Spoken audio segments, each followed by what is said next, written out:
Hello students, today our topic is the Freundlich adsorption isotherm. ठीक है, तो next topic हम डिस्कस करने जा रहे हैं फ्रेंडलिच एडजॉर्प्शन आइसोथर्म। तो बेसिकली इसको समझने से पहले आप छोटी छोटी टर्म्स ध्यान रखो। आइसोथर्म, आइसो का मतलब क्या होता है? आइसो मीन्स सेम, थर्म मतलब टेम्परेचर, मतलब कि जो कि सेम टेम्परेचर पर क्या होगा? एडजॉर्प्शन होगा। उसको तो हम क्या बोलेंगे? Adsorption isotherm. अब एडजॉर्प्शन होता क्या था? ये आपके पास क्या था? दैट इज एडजॉर्बेंट, ये सरफेस, और ऊपर जो मॉलिक्यूल्स आके रिटेन होते थे ये किसके होते थे? एडजॉर्बेट की। मतलब when the adsorbate molecule is retained on the surface of adsorbent, that process is called the adsorption. और अगर ये प्रोसेस एट सेम टेम्परेचर पे हो रहा है तो उसको हम क्या बोल रहे हैं? Adsorption isotherm. इतनी बात क्लियर है? अब हम लेकिन पढ़ क्या रहे हैं? Freundlich adsorption isotherm. तो ये फ्रेंडलिच कहाँ से आया था? ये बेसिकली एक साइंटिस्ट था जिसने इस एडजॉर्प्शन आइसोथर्म के बारे में बताया था। ठीक है, उसने क्या कहा था कि हम अगर टेम्परेचर तो सेम रख रहे हैं बट ऐसे और कौन से फैक्टर है जिसकी वजह से हम एडजॉर्प्शन को क्या कर सकते हैं? बढ़ा सकते हैं। तो आपने पहले पढ़ा था कि एक प्रेशर ऐसा फैक्टर होता है कि अगर हम प्रेशर को इंक्रीज करें तो एडजॉर्प्शन क्या हो जाता है? हमारा बढ़ जाता है। ये पढ़ा था ना हमने।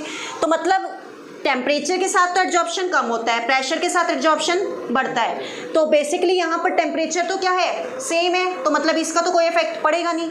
या तो अगर टेम्परेचर बढ़ा रहे हैं तो एडजॉर्प्शन कम हो रहा है, टेम्परेचर कम कर रहे हैं तो एडजॉर्प्शन फास्ट हो रहा है। बट यहाँ पर उसने क्या कहा? टेम्परेचर तो क्या है?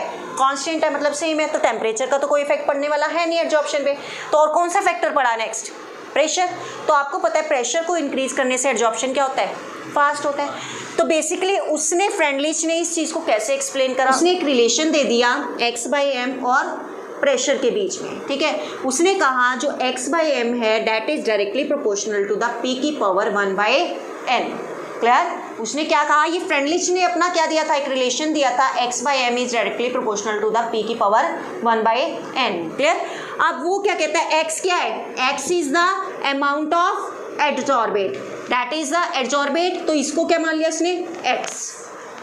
नेक्स्ट m क्या है? Mass of adsorbent. ये क्या था आपके पास? एडजॉर्बेंट, उसको मास क्या मान लिया?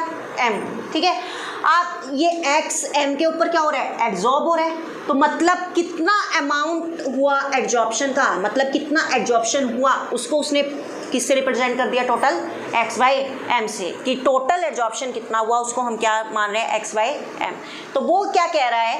x/m is directly proportional to the pressure, मतलब प्रेशर को बढ़ा रहे हो तो एडजॉर्प्शन क्या होगा? फास्ट होगा। सीधी सी बात है। x/m क्या है? Amount of adsorption. Clear? But ये जो आ गया 1/n, n क्या है? n is the constant, that is a number which depends upon the nature of adsorbate and nature of adsorbent, that is just a constant number। ठीक है, तो उसने वो नंबर कौन कौन से लिए? बेसिकली उसने 3 पार्ट्स में केस को डिवाइड कर दिया, case 1, case 2 and case 3। First case में उसने कहा कि अगर मैं 1/n की वैल्यू क्या ले लेता हूँ? बेसिकली 0 ले लेता हूँ, तो आपके पास x/m क्या आ जाता है? Is directly proportional to the p की पावर 0, और x/m किसी की पावर 0 होती है तो क्या होता है? 1। तो प्रोपोर्शनलिटी का साइन हटाऊंगी तो क्या लग गया? k into 1। तो मतलब x/m किसके इक्वल आ गया? k के। मतलब जब आप 1/n की वैल्यू क्या लेते हो? 0 लेते हो, तो मतलब यहाँ पर प्रेशर का कोई इफेक्ट नहीं पड़ता अमाउंट ऑफ एडजॉर्प्शन पे। तो ये चीज़ उसने कौन से ग्राफ में ड्रॉ करी? बेसिकली उसने क्या करा? एक x/m y एक्सिस पे लिया और p किस पे लिया? x एक्सिस पे। वो कह रहा है जब मैं 1/n की वैल्यू 0 ले रहा हूँ तो इट मीन्स प्रेशर का कोई इफेक्ट नहीं पड़ रहा है।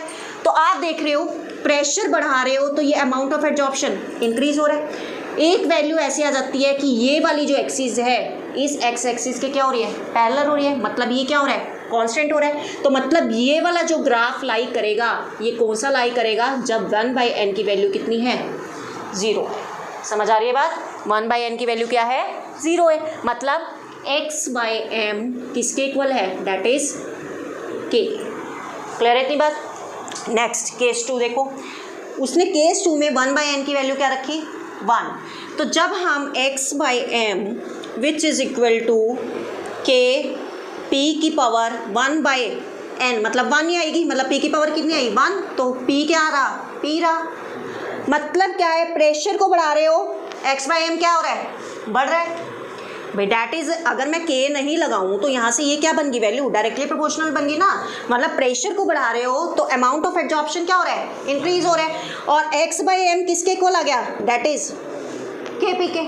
अगर आप ध्यान से देखो ये वाली इक्वेशन कौन सी बन रही है, y is equal to m x plus c बन रही है, खैर सी नहीं है तो मतलब ये क्या हो गया, जीरो हो गया, सीधी सी बात है।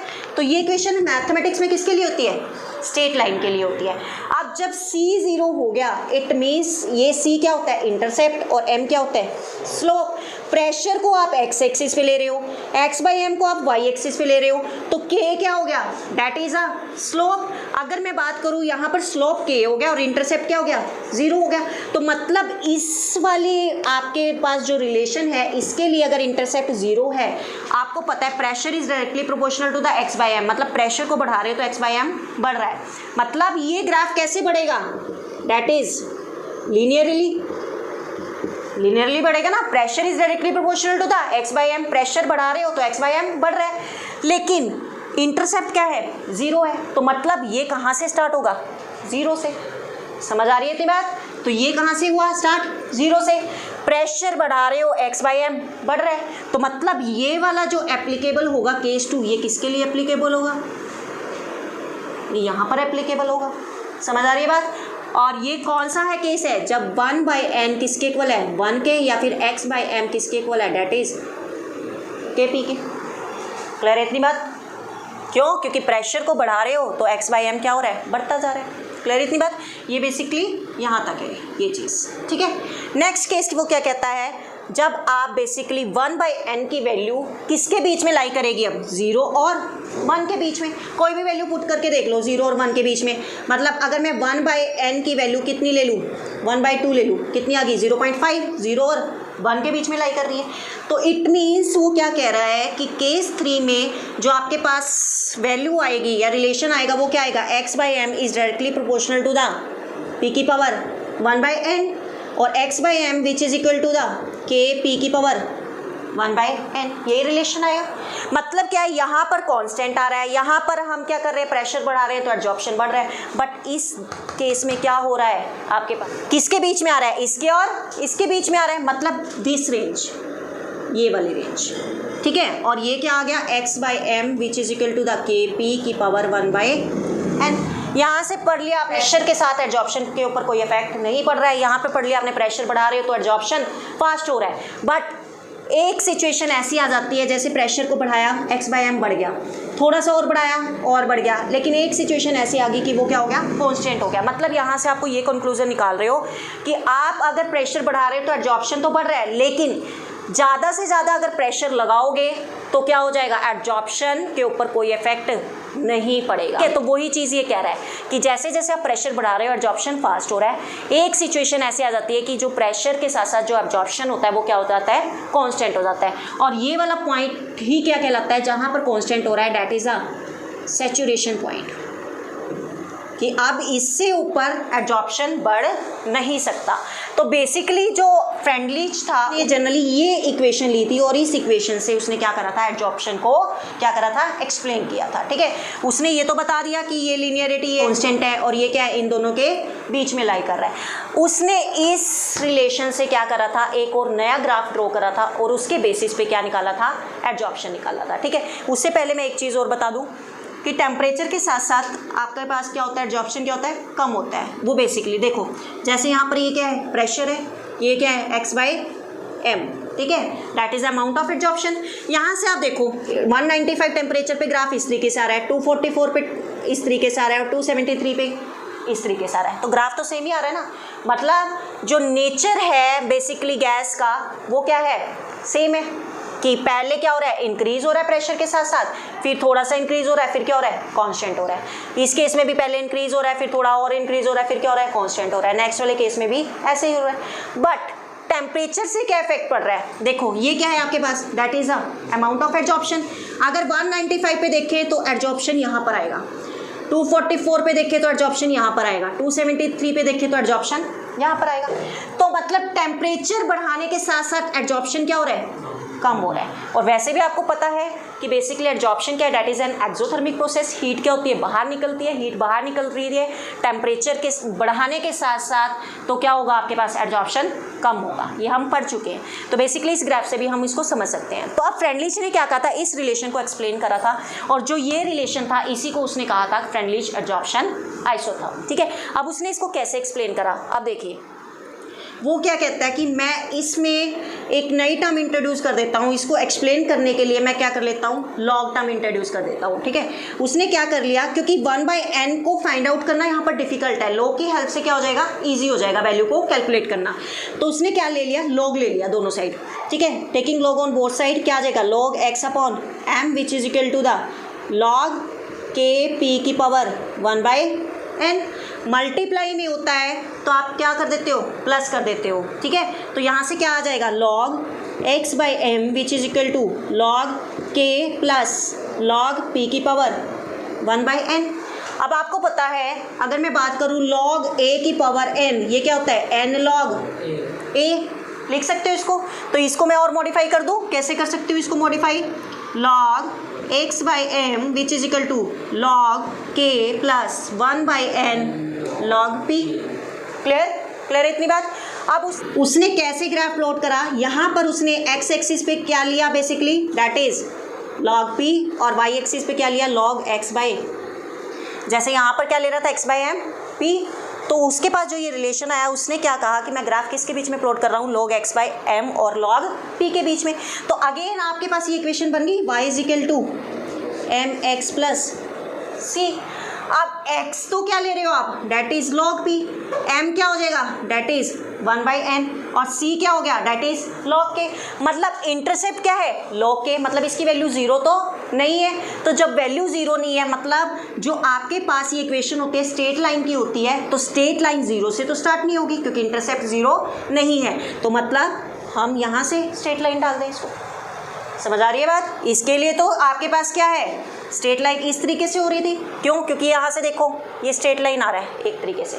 ठीक है, बट इन दिस केस यहाँ पर इंटरसेप्ट 0 नहीं है, तो मतलब कुछ ना कुछ वैल्यू होगी। तो हमने सपोज मान के चल रही है वो इतनी वैल्यू है, और यहाँ से आपको क्या ड्रॉ कर दी है, एक स्ट्रेट लाइन। तो ये वाली वैल्यू क्या हुई, that is a log k, मतलब दैट इज इंटरसेप्ट, और ये क्या हो गया, दैट इज द स्लोप, और स्लोप की वैल्यू कितनी है, दैट इज 1/n। क्लियर है इतनी बात। तो इस इक्वेशन से उसने क्या करा, एडजॉर्प्शन को एक्सप्लेन करा। आ रही है बात समझ, क्लियर है। तो अब वो ये क्या कहता है, देखो यहाँ पर फर्स्ट केस ये था, फर्स्ट केस ये था, सेकंड केस हमने ये माना था, और थर्ड केस हमने ये माना था। मतलब यहाँ पर इतनी बात समझ आ रही है कि पहले प्रेशर क्या है, लो है, 0 है, बढ़ता बढ़ता बढ़ता ऐसे गया, प्रेशर क्या है, लो है, मतलब ये किस पे है, लो प्रेशर पे। उसके बाद यहाँ पर प्रेशर क्या है, सबसे ज़्यादा है, तो मतलब ये वाला जो ग्राफ शो होगा ये किस पे होगा, हाई प्रेशर पे होगा। और ये वाला क्या होगा, डेट इज इंटरमीडिएट, लो का और हाई का, मतलब ये प्रेशर कौन सा होगा आपके पास, मॉडरेट या मीडियम। क्लियर। तो मतलब क्या है, जो हमारे पास केस 1 एप्लीकेबल हुआ है, प्रेशर की वजह से एडजॉर्प्शन के ऊपर कोई इफेक्ट नहीं पड़ा है, वो कौन सा केस है, that is for high pressure. Clear. Next, pressure थोड़ा सा बढ़ा रहे हो तो एडजॉर्प्शन क्या हो रहा है, बढ़ रहा है, मतलब लीनियर ग्राफ आ रहा है, तो वो कौन सा केस है, डेट इज लो प्रेशर। और ये वाला कौन सा हो गया, that is moderate pressure. Clear है बेटा, क्लियर है दी बात।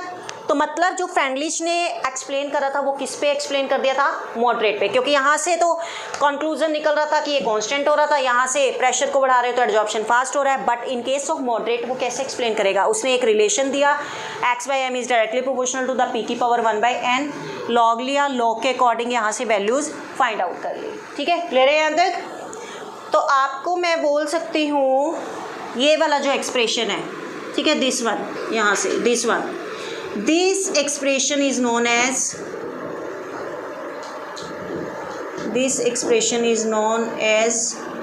Freundlich adsorption isotherm। क्लियर। अब जो ये आपके पास रिलेशन दिया था, ये किसने दिया था? फ्रेंडलिच ने, ठीक है। इसी रिलेशन को बोला गया था या एक्सप्रेशन को बोला गया था फ्रेंडलिच एडजॉर्प्शन आइसोथर्म, ठीक है। बट ये चीज़ ध्यान रखना, यहाँ पर ये जो ग्राफ प्लॉट हो रहा है एट द कांस्टेंट टेम्परेचर हो रहा है, तभी ये कंडीशन एप्लीकेबल हो रही है, ठीक है। अब नेक्स्ट इसकी कुछ लिमिटेशन थी। लिमिटेशन क्या थी? Basically the experimental value when plotted show the some deviation from the linearity. देखो जैसे जैसे आपके पास एक्सपेरिमेंट से आपने परफॉर्म करा, कुछ वैल्यूज आई, तो जैसे जैसे आपने ग्राफ प्लॉट करा तो यहाँ से कुछ ग्राफ ऐसा आया कि उसने इस लिनियरिटी से क्या करा? अपना बिहेवियर डेविएट कर लिया, ठीक है। Specially at high temperature. क्यों? क्योंकि हाई टेम्परेचर पे ये अगर लिनियरिटी का ग्राफ शो होता तो कुछ इस तरीके से आना था। हाई टेम्परेचर पे स्पेशली इसने क्या करा? ये वाला जो ग्राफ है ये एक्स एक्सिस के क्या आ रहा है? पैरेलल आ रहा है। तो मतलब ये बहुत बड़ी डेविएशन हो गई। और ऐसा क्यों हुआ ये इस चीज़ को एक्सप्लेन नहीं कर पाया कि हाई टेम्परेचर पर हमारा एडजॉर्प्शन कांस्टेंट क्यों हो रहा है। समझ आ रही है बात? तो ये इसकी लिमिटेशंस थी बेसिकली किसकी? फ्रेंडलिच एडजॉर्प्शन आइसोथर्म की। क्लियर है इतनी बात? चलो यहाँ पर ये हमारा फ्रेंडलिच एडजॉर्प्शन आइसोथर्म टॉपिक खत्म होता है बेटा। कोई प्रॉब्लम होती है then you can do comment and ask. Okay, thank you.